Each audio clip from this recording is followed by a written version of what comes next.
پہلی بات علامہ اقبال کے بارے میں نے چونکہ اپنی پچھلی گفتگو شروع کی تھی سورہ شعراء کی آیات سے، والشعراء یتبعہم الغاوون الم تر انہم فی کل واد یہیمون یقولون ما لا یفعلون، یہ چیزیں میں نے کہا تھا کہ اس میں استثناء ہے، لیکن میں تسلیم کرتا ہوں کہ علامہ اقبال بھی اس سے پورے طور پر مستثنیٰ نہیں تھے۔ میں انہیں فکر اسلامی کا مجدد سمجھتا ہوں، عہد حاضر میں قرآن مجید کا بہترین شارح سمجھتا ہوں، لیکن بہرحال ان کی بے عملی اپنی جگہ ہے، صرف داڑھی کا مسئلہ نہیں ہے۔ وہ نماز مسجد میں جا کر پڑھنے کے پابند نہیں تھے۔ ان کے بارے میں یہی مشہور ہے کہ وہ تہجد اور رات کی نماز کو خاص تھی کہ جس کے اندر وہ بہت دلچسپی لیتے تھے۔ تو اس اعتبار سے مذہبی عمل جو ہے ان کا، وہ پڑھنا ان کا کمزور تھا۔ یہی وجہ ہے کہ میں ان کے نام کے ساتھ وہ الفاظ استعمال نہیں کرتا جو تابعین کے لیے، ائمہ دین کے لیے، صوفیاء کرام کے لیے رحمت اللہ علیہ، بلکہ میں ان کے نام کے ساتھ وہی چیز استعمال کرتا ہوں جو اپنے والد کے ساتھ، والد مرحوم علامہ اقبال مرحوم۔ تو ہمیں اصل میں متوازن اپنا طرز عمل رکھنا چاہیے۔ البتہ اس میں مولانا مودودی کی ایک رائے ہے، وہ میں بیان کر دوں آپ سے، مجھے اس سے اختلاف ہے۔ مولانا کی رائے یہ ہے، ان کا ایک مضمون میں نے پڑھا تھا اس موضوع پر، کہ علامہ اقبال ملامتیہ فرقے کے صوفی تھے۔ یہ صوفیاء کرام کے اندر ایک خاص فرقہ رہا ملامتیہ، جو خود جان بوجھ کر غلط کام کرتے تھے لوگوں کو دکھا کر، تاکہ لوگ ان کی عقیدت کے اندر مبتلا نہ ہو جائیں۔ عقیدت میں مبتلا ہوں گے، ان کے گرد گھیراؤ کریں گے، ان کی عزت کریں گے، احترام کریں گے، ہاتھ چومیں گے، ہو سکتا ہے ان کے اندر تکبر پیدا ہو جائے، غرور پیدا ہو جائے، اور ساری ان کی جو نیکی ہے وہ سب ختم ہو جائے۔ تو ان کا کہنا یہ تھا کہ وہ بھی در حقیقت ایک ملامتی صوفی تھے۔ مجھے اس سے اختلاف ہے۔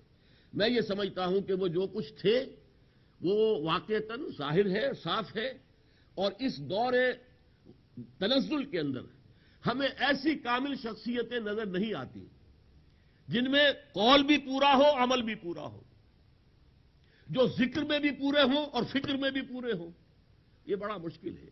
ہمیں کچھ جزوی شخصیتیں ملتی ہیں، اور ان میں ہمیں چاہیے کہ جس میں جو خیر ہے اس کو تسلیم کریں اور اس سے استفادہ کریں، اس کا فائدہ اٹھائیں، اور جو کمی ہے اس کا بھی اعتراف کریں۔ اقبال بڑا اپدیشک ہے، من باتوں میں موہ لیتا ہے، گفتار کا یہ غازی تو بنا، کردار کا غازی بن نہ سکا، چاہے انہوں نے یہ کہا ہے ظریفانہ انداز میں، لیکن بات یہ صحیح ہے، اس میں غلطی نہیں ہے۔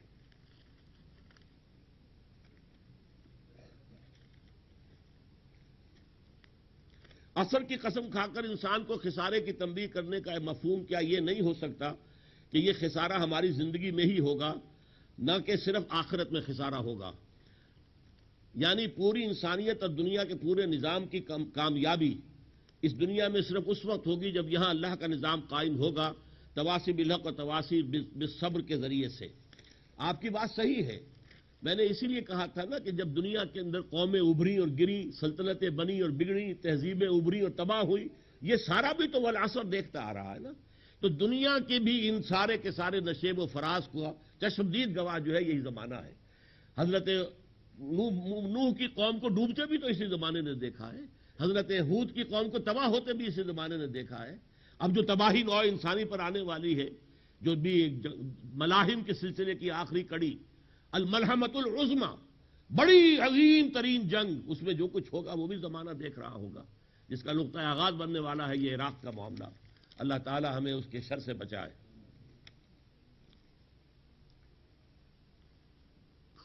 خواجہ احد صاحب، in offices if a single person speaks of haqq he is sidelined, thereby sidelining the issue and defeating the purpose.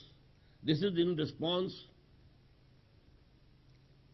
reference when one does not support of like-minded people, one does not get support of like-minded people. یہ صحیح ہے، حق جہاں بھی کہیں گے یقیناً باطل اس کا مقابلہ کرے گا۔ اب دیکھیے اسٹیٹس کو، باطل چاہے گا باطل نظام چلتا رہے، آپ اس باطل نظام کو ختم کر کے اللہ کا نظام لانا چاہیں گے تو ساری شیطانی قوتیں وہ آپ کے مقابلے میں آئیں گی، مزاحم ہوں گی۔ شیطان کے چیلے انسانوں میں بھی ہیں اور جنات میں بھی ہیں، اور خود وہ ابلیس لعین بھی موجود ہے۔ وجاہت علی صاحب، سورت حدید میں اللہ تعالیٰ نے اپنے بارے میں اول و آخر ارشاد فرمایا، جبکہ اول کی بھی کوئی ابتدا ہے اور آخر کا بھی کوئی اینڈ ہے، وہ ذات فرمائے۔ آپ نے اس آیت کے بارے میں پوچھ لیا جس کے بارے میں نے کہا تھا کہ امام راضی بھی وہاں کھڑے ہوئے کانپ رہے ہیں۔ اعلم ان ھذا المقام مقام غامض عمیق مہیب۔ بہرحال میری ایک رائے ہے، لیکن وہ اتنی آسانی کے ساتھ اور اختصار کے ساتھ بیان نہیں ہو سکتی۔ جب سورہ حدید تک ہم پہنچ جائیں گے تو انشاءاللہ میں بیان کروں گا۔ خطاب جمعہ سے متعلق بات ہے، اگر اجتماعی توبہ نہیں ہوئی تو پاکستان کا مستقبل کیا ہوگا؟ خاکم بدہن، اللہ نہ کرے کہ ایسا ہو، پاکستان کے بالکل ختم ہونے کا بھی امکان ہے، اور پاکستان کے بھارت کے ہاتھوں ایک بہت بڑی جنگ خونریز اور تباہی کا بھی امکان ہے۔ دونوں امکانات موجود ہیں۔ ہم نے اللہ سے بدعہدی کی، ملک مانگا اللہ کے نام پر، دین کے نام پر۔ پاکستان کا مطلب کیا؟ لا الہ الا اللہ۔ ہم نے اپنے محل بنائے، اپنے کاروبار چمکائے، اپنے کارخانے بنائے، وہ اللہ کے دین کو قائم نہیں کیا۔ اور اس میں ظاہر بات ہے پوری قوم بھی مجرم ہے۔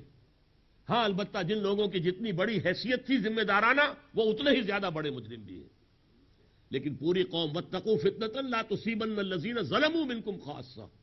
ڈرو اس عذاب سے جب آئے گا تو صرف اس میں گیہوں نہیں پسے گا، گھن بھی پس جائے گا۔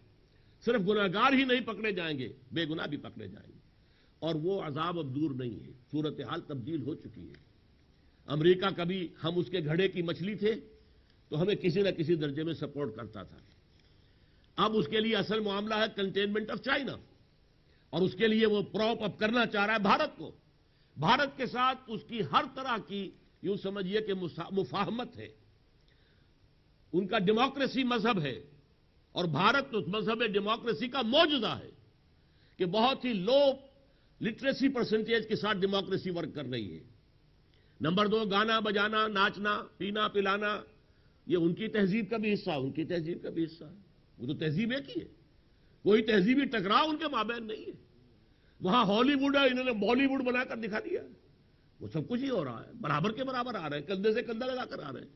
لہذا وہ اب پوری طریقے سے بھارت کی پشت پر ہے، اور ہمارا معاملہ تو یہ ابھی شاید عراق کے بارے میں بھی وہ روکا صاحبہ جو ہے وہ کوئی ضمانت وغیرہ لے گئی ہیں، واللہ عالم، ہماری حکومت تو انکار کر رہی ہے، لیکن امریکہ صاحب کہہ رہا ہے کہ انہوں نے مان لیا ہے۔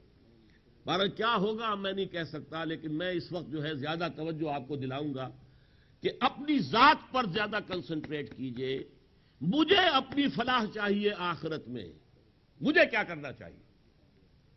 سورۃ العصر سے سمجھیے، سورۃ الصف سے سمجھیے، یہ پورا منتخب نصاب جب آپ کے سامنے آئے گا تو اس سے سمجھیے گا، لیکن اندیشے اور خطرے بہت شدید ہیں، اس میں کوئی شک نہیں۔ بس اب اور نہ لیجیے گا کچھ سوال۔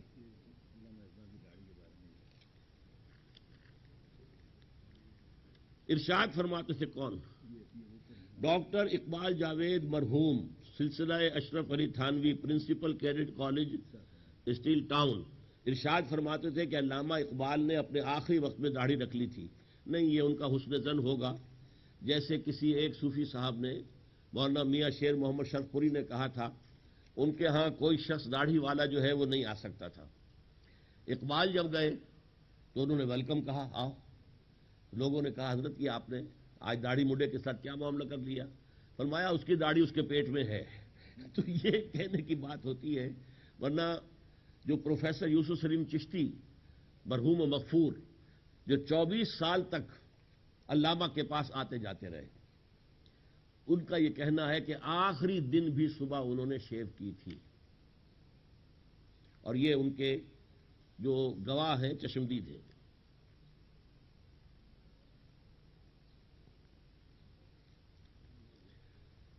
ایک صاحب نے لکھا ہے کہ گورنمنٹ سرونٹ کے لیے پابندی ہے کہ وہ کوئی بھی جماعت جوائن نہیں کر سکتا۔ نہیں، سیاسی جماعت جوائن نہیں کر سکتا، اور سیاسی جماعت ہماری اس موجودہ اصطلاح میں کہتے ہیں اس کو جو الیکشن میں حصہ لے۔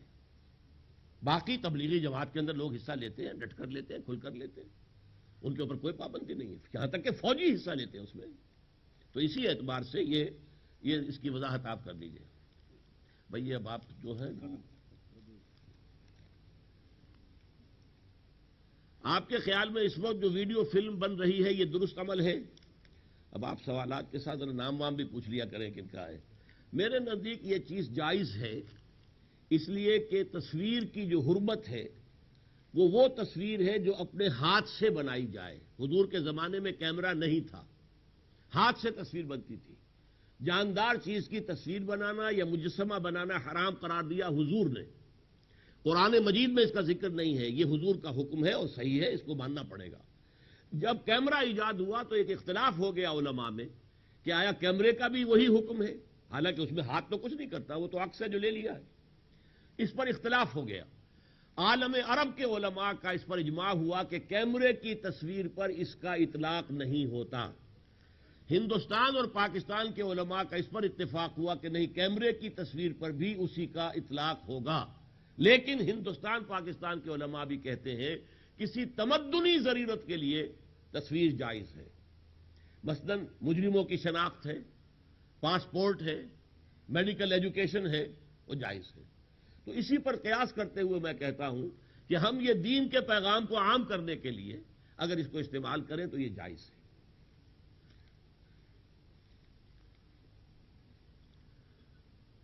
اسکرین پر خواتین کو مقرر دکھانا ضروری نہیں تھا. ایسے اجتہاد کے نئی نئی چیزیں دعوت و تبلیغ کے لحاظ سے ضروری ہیں، اہم بنا لیا جائے، سے پرہیز کرنا چاہیے. یہ آپ کی رائے ہے. اصل میں دیکھیے، آڈیو ویڈیو آج کی بات ہے، مانی ہوئی. آپ صرف سن رہے ہوں اور آپ سن بھی رہے ہو، دیکھ بھی رہے ہو، اس میں زمین و آسمان کا فرق واقع ہو جاتا ہے. ایک باڈی لینگویج بھی ہوتی ہے انسان کے جو ہے تقریر کرتے ہوئے، اس کے جسچرز ہوتے ہیں، اس سے وہ بات زیادہ واضح ہوتی ہے. اس اعتبار سے یہاں پابندی لگا دی گئی تھی کہ نہ مجمع کو دکھایا جائے اور نہ اوروں کو دکھایا جائے، سوائے مقرر کے اور کوئی نظر نہیں آنا چاہیے. یہ پابندی یہاں لگا دی گئی تھی. مسلمان کے اندر ایمان بلند ہونے کی کیا نشانیاں ہیں؟ سب سے بڑی نشانی یہ ہے کہ ان صلاتی و نسکی و محیایا و مماتی للہ رب العالمین. طے کر لے میری نماز اور قربانی اور میری زندگی، میرا جینا مرنا سب اللہ کے لیے. اللہ کے دین کے غلبے کی جد و جہد کے لیے اپنا تن من دھن وقف کرے. بس میرا خیال ختم ہو گیا. الحمد للہ الذی ہدانا لہذا وما كنا لنہتدی لولا ان ہدانا اللہ. ربنا لا تزغ قلوبنا بعد إذ هديتنا وهب لنا من لدنك رحمة إنك أنت الوهاب. اللهم أرنا الحق حقا وارزقنا اتباعه وأرنا الباطل باطلا وارزقنا اجتنابه. اللهم ربنا اجعلنا من عبادك الذين آمنوا وعملوا الصالحات وتواصوا بالحق وتواصوا بالصبر. آمین یا رب العالمین. وصلی اللہ تعالی علی خیر خلقہ محمد وآلہ واصحابہ اجمعین.